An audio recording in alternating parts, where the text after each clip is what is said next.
begin this evening's meeting with an overview from Ms. Beer on the Pittsburgh Mount Oliver Intermediate Unit Report. Good evening, thank you. I'd like to bring your attention to the first part, the Committee on Education. There are 3 payments authorized. They're all Title IIA funding. And the first is for the Diocese of Pittsburgh for a workshop on supporting students with autism in the regular educational classroom. And this is for up to 60 teachers, not to exceed the $2,412.50. The second is for registration for 2 teachers from St. Edmund's Academy to attend the Earth History Workshop from Asset, which will provide information and facts to build explanations about the procedures and systems that have operated over a geological time. The cost is $960. And the third request, once again, is for the Diocese of Pittsburgh to provide a workshop for leading for academic excellence to the diocese principals. The facilitator will provide principals with strategies and techniques to assess their teachers. And this is not to exceed $4,172. And then can I go into the, okay. And so on the Committee on Business, we have our daily payments. But I'd like you to look at the general authorizations. Tabs 2, 3, and 4 are for the IU to establish an OPEB fund. And tab 2 is requesting authorization to join the trust. Tab 3 is authorization to select a specific investment strategy, which we're just doing the basic. And step 4 is authorization to make an initial deposit to the trust.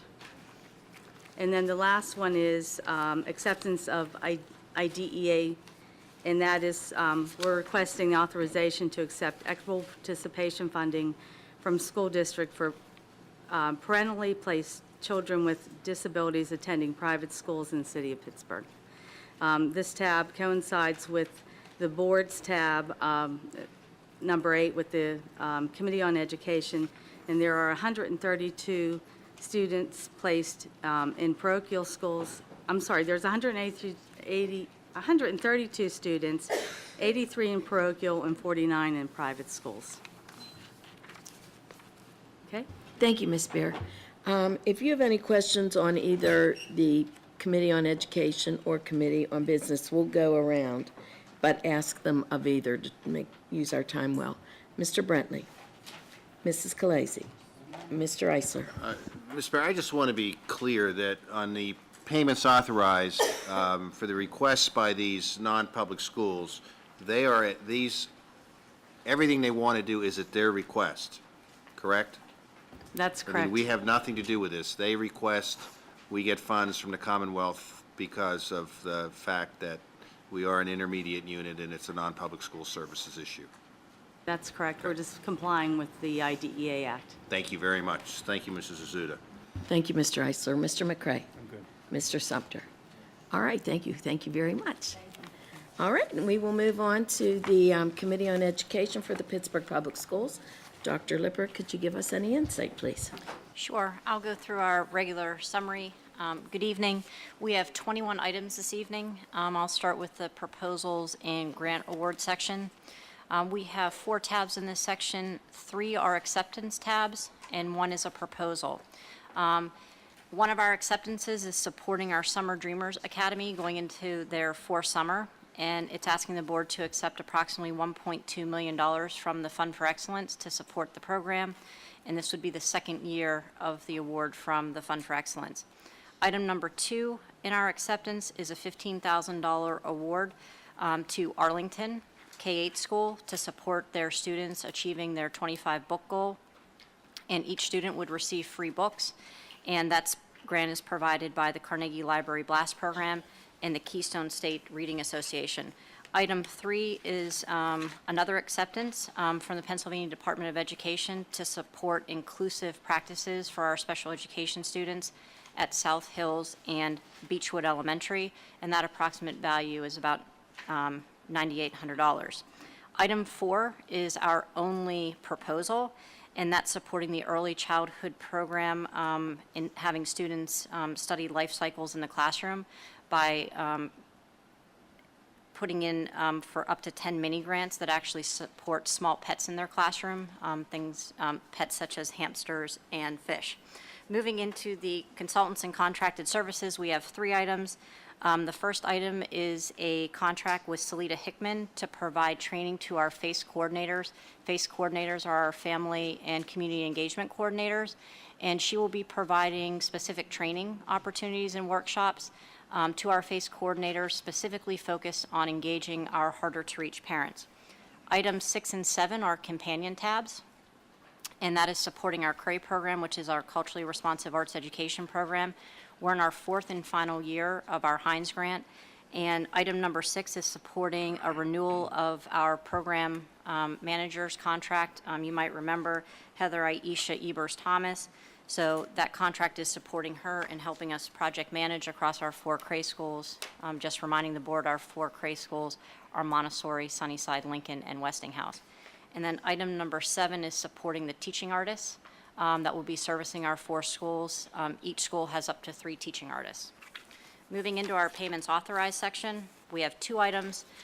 These items are related. They're related to IDEA 611, which is basically pass-through money supporting our special education students that are being serviced in private, parochial, and charter schools.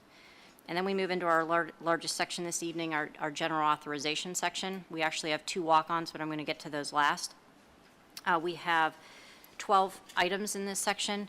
The first item is number 10, and that's bringing forward 5 additional school improvement plans based on the 2012 PSSA results. You'll remember that Dr. French presented, I believe, the Education Committee in August, and the board approved the district improvement plan, and we had 11 school improvement plans at that time. These are 5 additional plans based on our 2012 PSSA results. Item number 11, we're bringing back the Equity Getting to All plan. It has been revised to include feedback around school stability as well as hiring practices. Items 12, 13, and 14 are no-cost partnerships. The first one is with Wesley Spectrum to provide school-based mental health services to Westinghouse. We also have item 13, which is providing school-based mental health services to our students at Oliver Citywide through Family Links. And then item 14 is a no-cost partnership with UPMC Children's Hospital for us to be able to provide educational services to students who are medically able or inpatient. Item number 15, this item is asking for board approval for us to support 12 of our career ladder teachers. They want to lead a teacher-led conference sometime in the 2013 school year. They receive money from the Bill and Melinda Gates Foundation, approximately $75,000, and the Pittsburgh Foundation will actually be the fiscal agent. So we're asking you to support them actually designing, developing, and implementing the program. Moving on to item 16, we have another winter coat donation that we're proud to bring forward to the board. 106 winter coats were donated by the Homewood Children's Village in partnership with the PA Motor Truck Association, and those coats would be going to Phase On and Crescent Early Childhood Center. Number 17, we're asking the board to approve the 2013-2014 school calendar. In an effort to actually maximize learning time, you'll actually notice that students are starting a little bit earlier. So they're coming back on the Monday before Labor Day. Normally they come back Thursday. So we're picking up some time because it's slightly an earlier start. Items 18 and 19 are 2 amendment tabs. Item number 20 and 21, I'm going to take you into your, I believe it's the yellow folder. We have 2 walk-ons.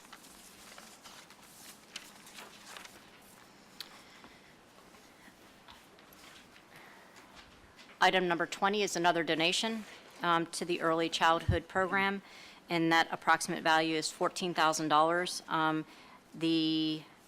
Again, the Homewood Children's Village is making a donation of bus tickets that will support families having their students, or helping families get their students to the pre-K program at Crescent. And again, we're looking to provide bus tickets to 20 eligible parents for the remainder of the year. Again, total estimated value is $14,000. And our last item, item 21, is another donation, and it is to support cosmetology students. There are 3 stylistic scissors. They're actually very expensive. Approximate value combined is $2,000, and they would be given to students according to criteria established based on their performance in the cosmetology program. That's all I have for you this evening. Thank you. Thank you, Dr. Lippert. We'll begin with the proposals and grant awards. They're the green sheets, numbers 1 through 4. So right now, we're on the green sheets. Okay. Mr. Brentley. Just a clarification, the Fund for Excellence is the balance of the Gates money? What is, I mean, because there was another pot of money we got some, but what is the Fund for Excellence?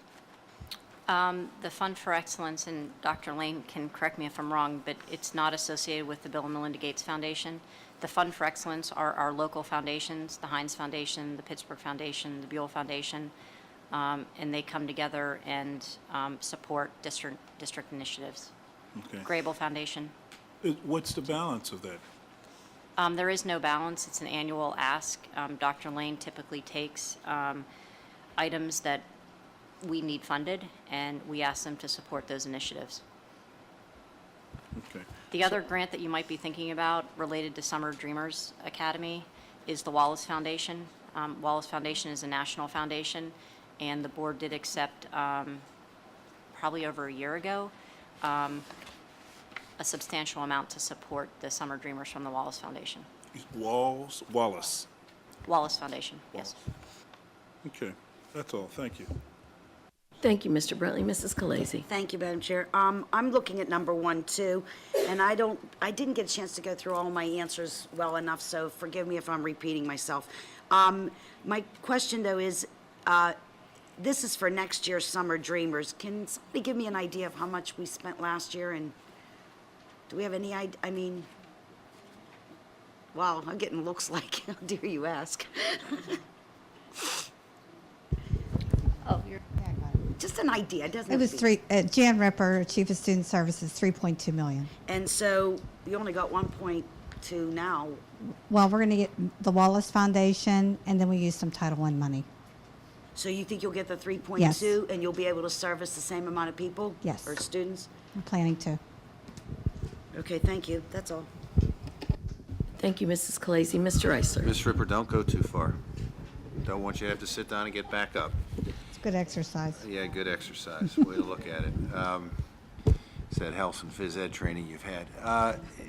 In terms of this year's Summer Dreamers, and again, I commend Dr. Lane and thank the Fund for Excellence, the foundations who fund it, because I think that the Summer Dreamers Academy has been a superb program.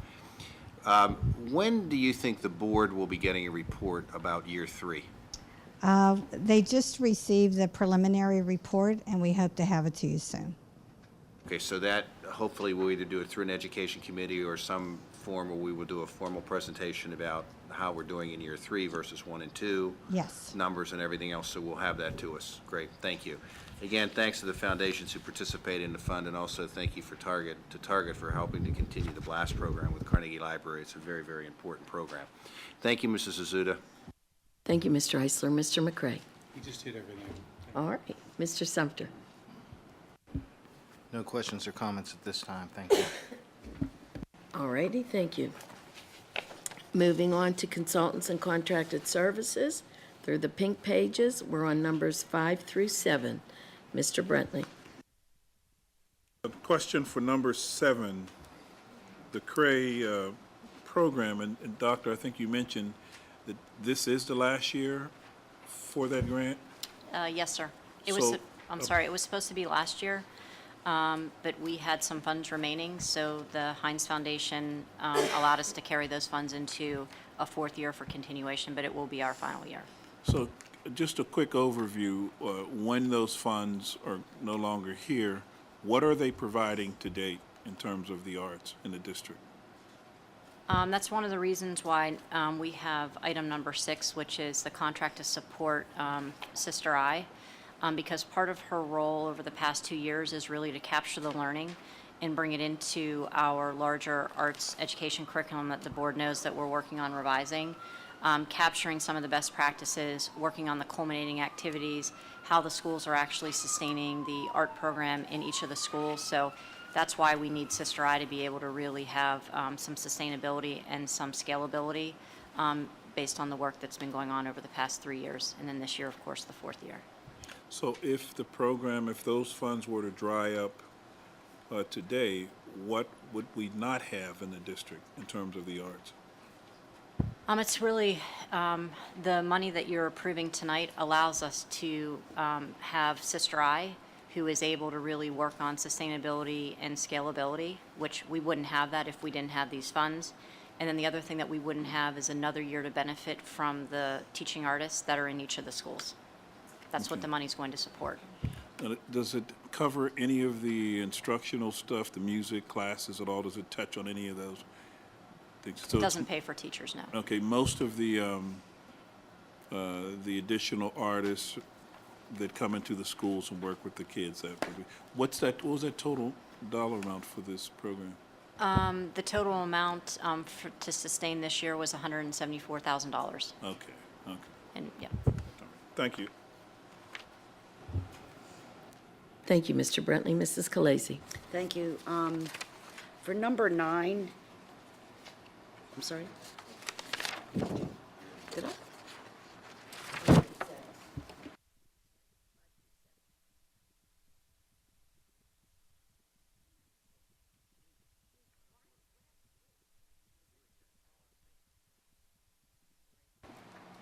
I don't have any questions in.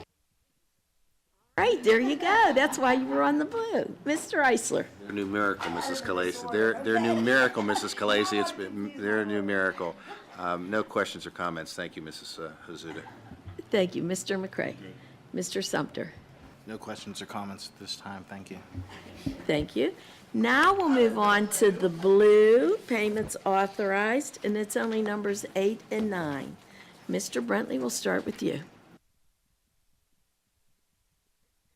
Just a quick question. Where do we stand with number 8?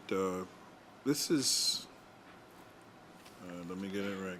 Payment, we're reimbursing or we're getting reimbursed for this?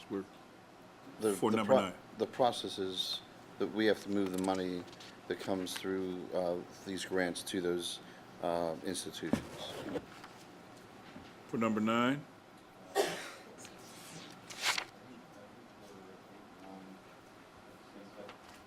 Eight and 9 are the same type of a process where the resource comes to the school district, and the school district, by requirement, has to move it to those schools.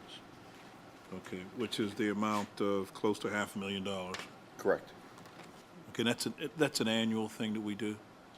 It's related to their enrollment, and it's annually part of the process, yes. Okay, and that changes every year based upon their enrollment? Correct.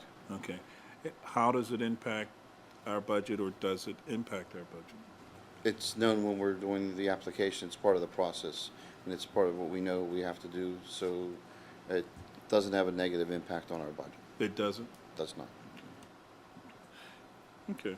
Now, just one question. Have we seen major jumps in that figure every year?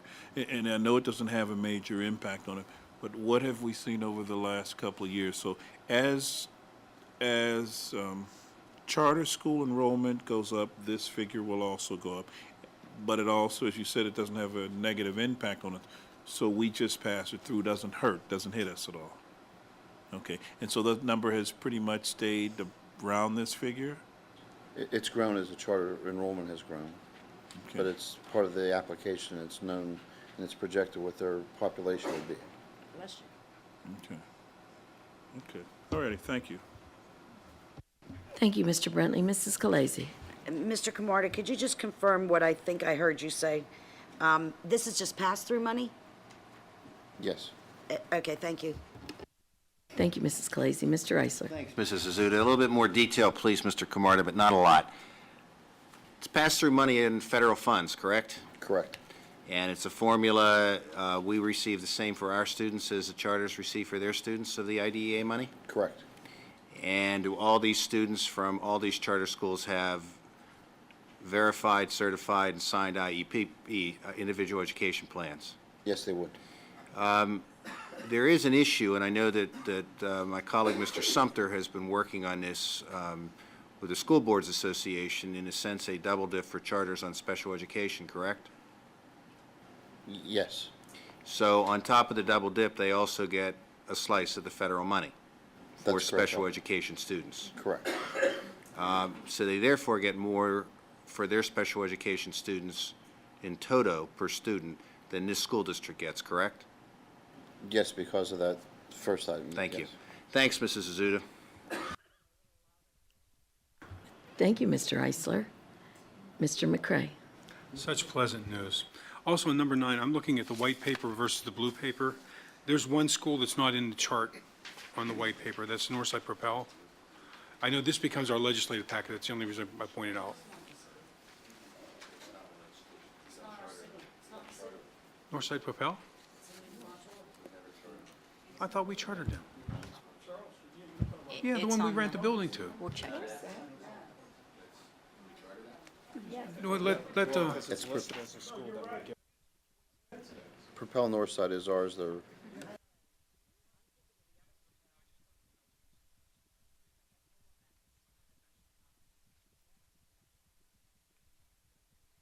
Thank you, Mr. McCray. Mr. Sumter. Thank you, Mrs. Azuda. No comments or questions at this time. All righty.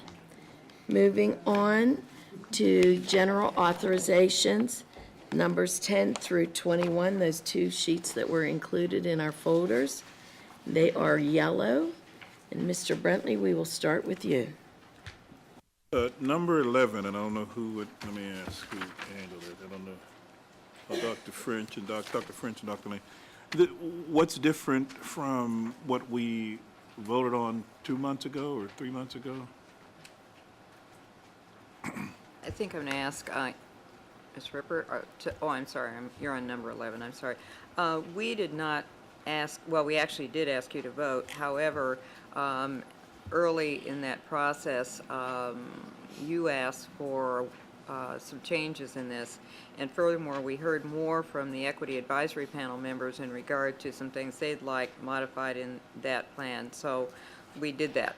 And so what you're going to be, what you got this last time is basically the same as what you got early in the summer, but it has those two modifications. One around stability of students, and this was school closures and disproportionate impact on African American students. And the other piece was around diverse staff. So those are the two changes, otherwise it's the same. But Okay. you had not voted on it at this point. And the advisory panel approved this, the advocates? Yes, the advisory panel did propose one of those changes. So, yes. Okay. You know, in the near future, Doctor, can we just ask if there are any items that we're going to be voting on that's dealing with this plan, that we just have a document showing where they signed off on it, and it would save a lot of questions. And so I'm asking, even before our legislative meeting, if there is something that they could possibly have for our packets for the weekend, just something with Wanda Henderson knowing that they've approved it, that they can sign off, or the chair of the committee, that would be really helpful, so that we all know we're all working. Well, he's here this evening. I'm sorry, He's here this evening, so I'll ask him. the chair, that would be great, and if we can have something in writing to include in the packet so that we know that they have agreed and signed off, that would be very helpful. I had another question, I'll come back. Thank you. Thank you, Mr. Brentley. Mrs. Khaleesi. Mr. Eisler. Thank you, Mrs. Azuda. I don't have any questions or comments on this section. Thanks. Thank you. Mr. McCray. I just noticed the Homewood Children's Village has got some great donations in here. I think it's about the only ones that are in here this week. Of course, the coats for kids from Local 1 was the greatest thing in the world. Thank you, that's all I have. Thank you. And there's a trucking organization that's Yeah, with that. I want to thank them. Yeah. Mr. Sumter. Thank you, Mrs. Azuda. No questions or comments at this time, but I do want to echo Mr. McCray's comments regarding the appreciation for the donations coming from the Homewood Children's Village for the coats and for the bus tickets. We really appreciate that. Thank you. And that's the Pennsylvania Motor Truck Association that is donating the coats along with the Homewood Children's. So, thank you. Okay. Are there any items we want to hold for further discussion at the legislative meeting? Mr. Brentley? Yes, I reserve the right to hold all items when and if necessary for next week's legislative meeting. Thank you. Mrs. Khaleesi? Mr. Eisler? No, Mrs. Azuda. Mr. McCray? Mr. Sumter? Number 11, the equity getting to all plan. Thank you. What? All right, moving along, we will go to the Committee on Business and Finance. And we would like to ask Mr. Joseph to give us any insight to it. Thank you, Ms. Azuda. Under Consultants and Contracted Services, there are 3 purchasing items. Item 1 is for the purchase of various replacement trucks for the district's fleet. Item 2 is for the purchase of rock salt, and Item 3 is for the purchase of ice melt. There are 2 software-related items. Item 4 is for a contract with MCPC for the CommuVault backup and email archiving application. Item 5 is a contract with NetSupport for the purchase of license and support of the NetSupport DNA PAC4 enterprise management application. Item 6 is an agreement with multiple vendors for the purchase of various testing materials and supplies. Additional information regarding these assessments can be located in your blue folder. Item 7 is an agreement with the AIU and Pittsburgh Mailing to handle the homestead mailing requirement of Act 1. Item 8 is an agreement with Radelet, McCarthy, and Paletta to perform site inspections on existing approved charter schools and new applications. Item 9 is an agreement with UPMC Life Solutions for the implementation of the school district's employee assistance program. Item 10 is an agreement with PSBA for external expertise to ensure the processing of unemployment compensation claims in the most cost-effective manner.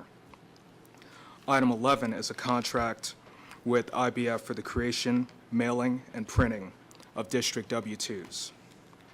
Item 12 is a contract with PCTV for the taping of 2013 high school commencements, agenda reviews, and legislative meetings. And item 13 is a contract renewal with Morse, Gantberg, and Hodge to provide stenographic services. Under payments authorized, item 14 is for daily payments, and change orders for this month are listed under item 15.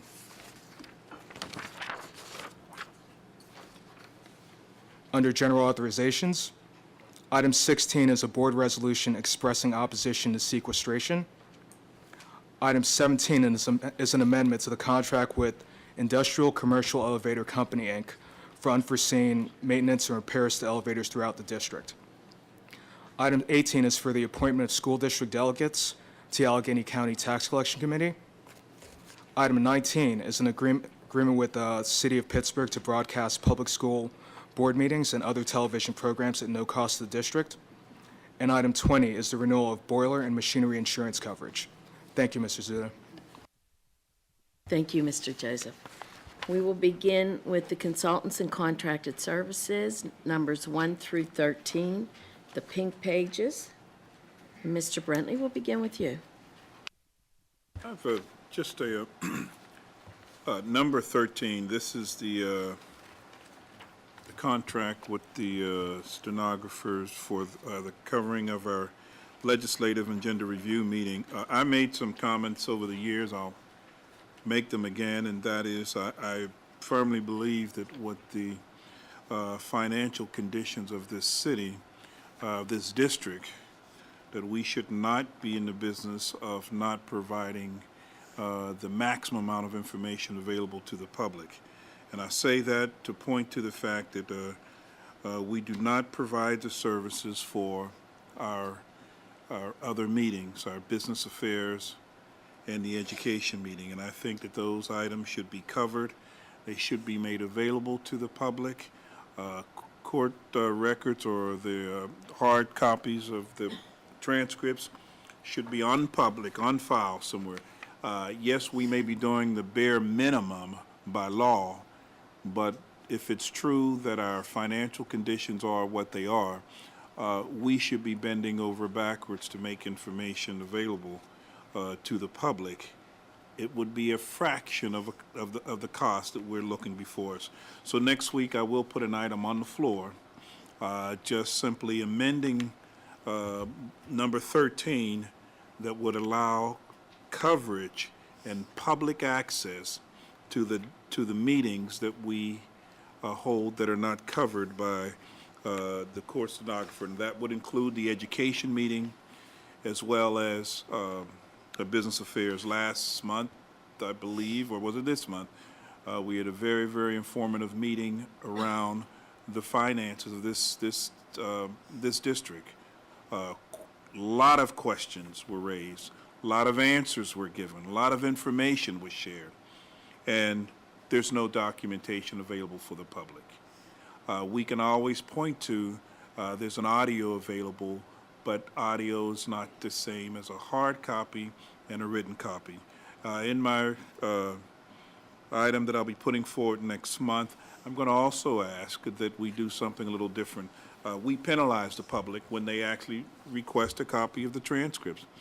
For pennies, we can simply make the transcripts available, and we have a hard copy available here in the Business Affairs office, and for a very, very small fee, a minimum fee, and if they need copies, if it's X amount of copies, then we can provide that for them. And so I want to mention that. I would hope that everyone would agree. I would hope that everyone would agree that the public needs to have the access to the information. Today, as we speak, this meeting, public meeting, we're discussing public dollars. Front doors are locked. Doors on the second floor are locked. And if the public wanted to come to this meeting, we have the meetings in the smallest room that we have available, and most of the seats along the wall are held by employees. Yes, there are some here in the public. I believe it should be the flip side. We should have our meetings in the largest room, on the first floor where it's accessible to the public, and where there are tons of seats available if one person from the public comes in, or if 100 comes in, we can accommodate them. Yes, someone will mention the additional room back there, not the same as being in the room where the discussions are taking place on spending their dollars. So I'll suggest that again, and see if we can open this door up to the public and allow them to come in and to witness how we're spending our money, and then also make them a much more informed public. I have one other question here.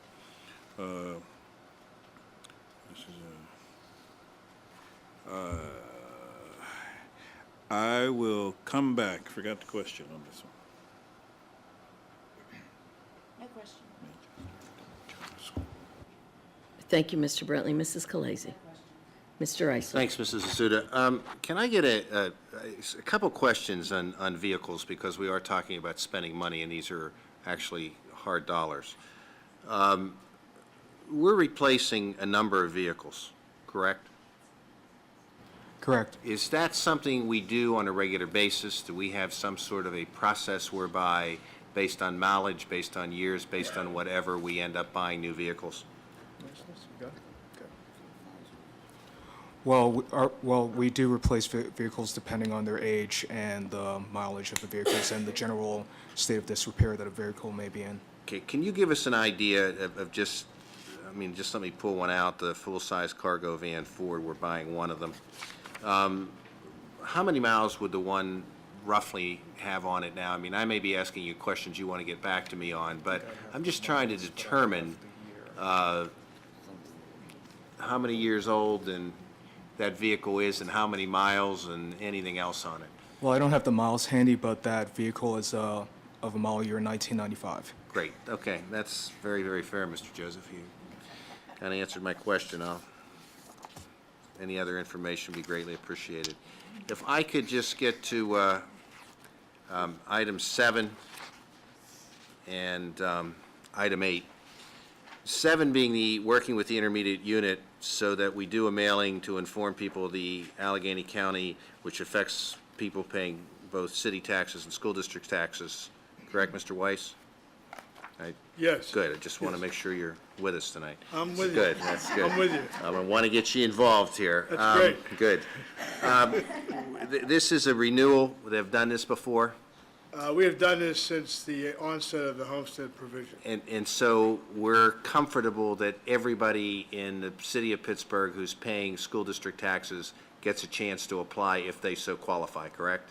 We've never Yes. had, we've We've never had any we've never had a complaint. problem, any complaints, anything. Thank you, sir. If then we can go to number 8, and this is a contract for $40,000 to allow us to perform inspections on the 9 existing charter schools. This is a cost of $40,000, whether we would do it or we have to do it outside. Do we get reimbursed for this, or is this part of the expense we have for chartering schools? It's part of our expense for chartering schools. And it's roughly $40,000 a year.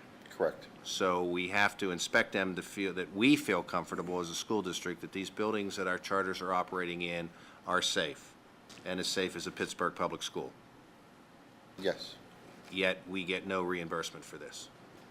correct. Thank you. Thanks, Mrs. Azuda. Thank you, Mr. Eisler. Mr. McCray? Mr. Sumter? Thank you, Mrs. Azuda. I also would like to ask a question on item number 8. That's the authorizing proper officers to enter into an agreement with Radlett McCarthy Paletta Incorporated to perform site inspections of 9 charter schools, 9 existing charter schools, plus new applications to include the new Propel Hazelwood school application and the expansion of the Manchester Academic Charter School. Have we used this company before? Yes, we have, and we use them for this purpose. Okay. And they only do physical site inspections, no other inspections as far as academic or Oh, no, this is just for the facility itself. facilities? And they'll be looking at the 2 new applications also? Because, yes, we are aware of those as we're bringing this forward to you, so we've added those as their assignment also. Okey-doke. Thank you very much. Thank you, Mr. Sumter. Mr. Brentley? Yes, I wanted to just, that was the question I had on number 8. Where does the line, in the past, the committee that was made up of the district, they used to go out and to visit make site visits as well, is that correct? They conduct those site visits. We always had a separate visit, an analysis of the facilities. And we had done them in-house in the past, and I think for the last 2 or 3 years at least, we've been using the outside firm Okay, for the facility analysis. okay. And so the last 2 years, we've used a firm. 2, might even be 3, but it's been a number of years we've used the firm, yes. Okay. Don't know much about the firm, but wouldn't you agree that our in-house people can do a better inspection at a fraction of the cost here? If I can address that for a moment, our in-house people used to do this, and the charter applicants raised issues concerning the objectivity of our employees. So in consultation with Mr. Camarda, we determined that it would be best to have an outside objective professional do this, having no affiliation with the district other than this. That's why we're doing this, because there were issues raised in the past that they were not correct, but they were raised, that the district teams were somehow biased against the charters. To eliminate that, we went to the outside. Okay. And so what is this company? This a law firm? It's an architectural firm. They go in and physically inspect the property and inspect it for code compliance and things like that. That's not a law firm, it's an architectural firm. Okay. Well, I'm really disappointed to hear that, Mr. Weiss, that anyone would think our employees would not be professional in their inspection. If a building meets the qualification, it meets. So it's no. So are we, but to address that accusation, we decided to do this because it then eliminates that as an issue. Well, I would just hope that the next time, as tight as these dollars are, before we do that we have a discussion. This is a $40,000. This came to the board originally. There was a discussion at the table. Okay. I'm not suggesting that you recall that, and Don't recall it. many may not, but it was, it was discussed. Okay, yeah, I don't recall that because if, and I'm still looking at financially where, this thing, where we are in a couple of years. And, I would have thought that we would have found a creative way to let the individuals know that we're honest, maybe, that it's clean so that we can keep that cost down. And if it means having those individuals to go on the tour with us, working with us, seeing the documents before they're submitted, I don't know. But to just, if that's the case, anybody can feel uncomfortable about us, and our reaction is to give a contract, and that's a $40,000 contract. And so I'm sure that, that's disappointing to hear. Now, the actual committee, their report will be given to the, what's it called, the in-house committee? Is that the academic team that looks at the actual application? It's called the Charter Review Team. Charter review team. So they will get this report, and that goes into their findings as well, because I know some of their questions, schools were voted up or down based upon facilities and approval. So when they're doing that, they're referring to Yes, that's correct. that report. Okay. And then I also just wanted to point out too, we have not, we have an application from Propel, but Propel is not a charter school, but it is just an application that's submitted. And so, it's not accurate. It's been proposed. But for me and for the record, I just believe that once again, that's another example of certain schools and applicants with preferential treatment, which I think is a little unfair.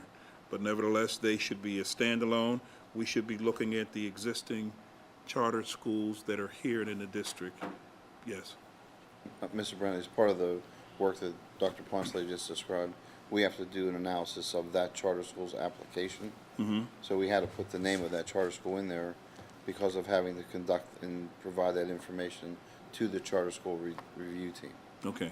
And if any more applications come in, we'll have to amend this for you to say we've had to add, XYZ charter school or whatever, for their site analysis also. And I understand that, but my concern is that others are already established standing charter schools. This applicant, let alone haven't even been approved yet, but it's here running with the big dog, so to speak, as if it's a regular charter school, and that is preferential treatment. It is misleading and it's unfair to all of the applicants in the past who made applications for charter school, not to mention the separate time period that we allow them to make applications. Normally, these applications, I believe, were accepted in November, but this was a little earlier. And, we have to find a way to take the politics out of the charter school process, not directed to you, Mr. Camarda. Okay? Thank you. Mr. Sumter. Thank you, Mrs. Azud. I just wanted to make a small comment on item number 21. That's where the Board of Directors is asked to authorize the acceptance of a donation of 3 stylus scissors to be awarded to 3 cosmetology students according to the criteria. When I first heard about this, I thought that the scissors were being donated to the district, not the students.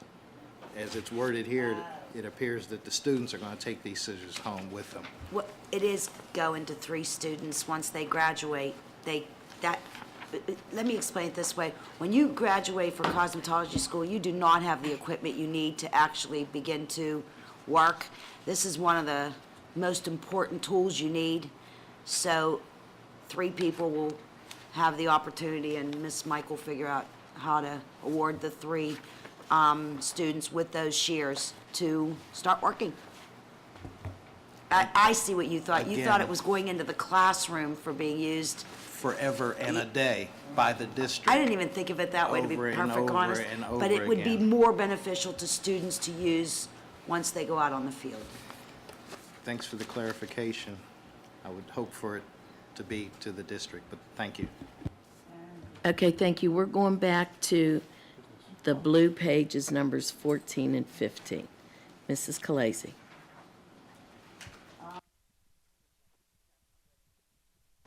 Mr. McCray. Mr. Sumter. Okay, now we'll move on to the yellow pages, numbers 16 through 21. Mr. Brentley? Mrs. Khaleesi? Thank you, Mrs. Zuda. Dr. Lane, number 16, I think it's important that you spend a moment talking about this since we're in a public forum. I will, Mrs. Khaleesi. Number 16 is seeking a resolution from the board expressing opposition to sequestration, which has been described since the election as the funding cliff. And I think, as the board is aware, the Congress agreed to make some pretty draconian reductions if they couldn't come to agreement about spending reductions. And this was put in place to kind of force sides to agree on a way to cut the national budget. However, since the election, the conversation is taking place among the Republicans and the Democrats around, as being called now, the funding cliff. The reason that it's important for the board to express opposition to this is because should we go over the funding cliff, it's going to have a pretty severe impact not only on our school district but on school districts around the country, because we're looking at a reduction in federal spending for education probably between 8 and 10%.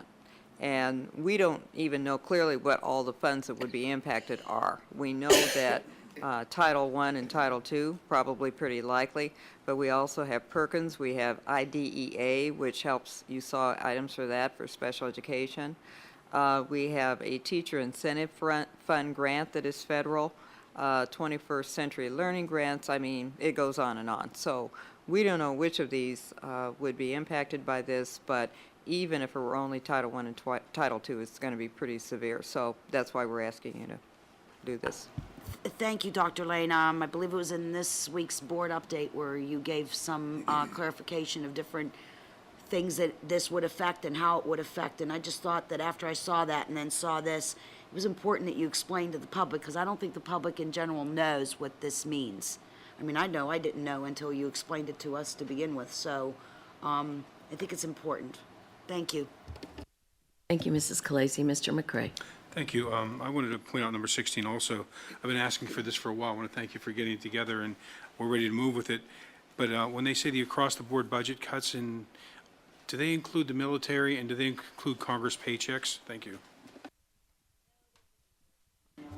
Thank you, Mr. McCray. Mr. Sumter. Just a small comment on item number 16. It talks about now therefore be it resolved and hereby resolved as follows. Of the last item, number 3, talks about who we're going to send this resolution to. And I think it would only be proper to list the name of the president at the end of the sentence.